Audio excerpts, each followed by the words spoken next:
नमस्कार फ्रेंड्स, मु पिके आपण मानक स्वागत करुच्ची पिके भाई न्यूज यूट्यूब चैनल को।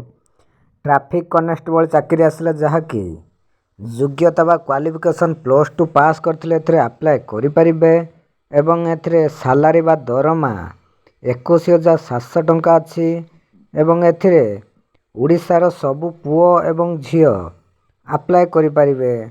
तो कोन आसी संपूर्ण अपडेट चलंतु देखिबा। देखंतु एई नियुक्ति प्रक्रिया ट्रैफिक कॉन्स्टेबल पदवी पूरण हेबो। एने उभय महिला और पुरुष आवेदन करि परिबे। एई नियुक्ति माध्यम रे मोट 26 टी प्रार्थी नियुक्ति पाइबे। 12 पास पिला यार सुजोग नहीं पारिबे।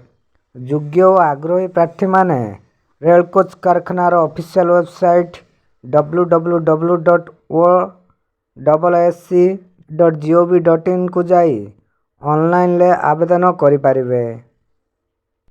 एवं गुरुत्वपूर्ण सूचना जे एथिरे ऑनलाइन आवेदन स्टार्ट हेबो काली अर्थात 18 मार्च 2024 रु एवं यार लास्ट डेट रहिबो 17 एप्रिल 2024 एवं जनरल पाई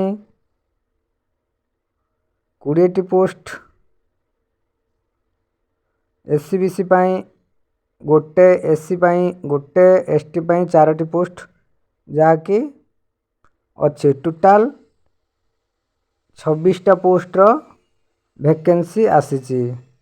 एवं स्टार्ट डेट आपण माने तो जानले, लास्ट डेट जानले।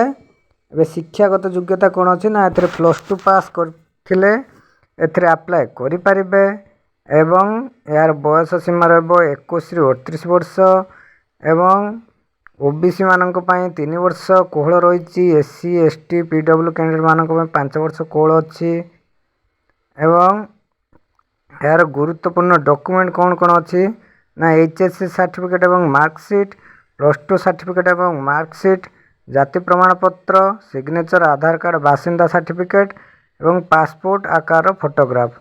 तो जे माने अप्लाई करिया को चाहचंती यार ऑनलाइन अप्लाई काली ठू स्टार्ट होबो, माने अप्लाई करि नियंतु। एवं एई बडी नुआ नुआ चाकरी विषय जानिया पई प्रत्येक दिन आम चैनल पिके भाई न्यूज यूट्यूब चैनल को सब्सक्राइब करी साइड रे था बेल आइकन को प्रेस कर दियंतो। थैंक्स।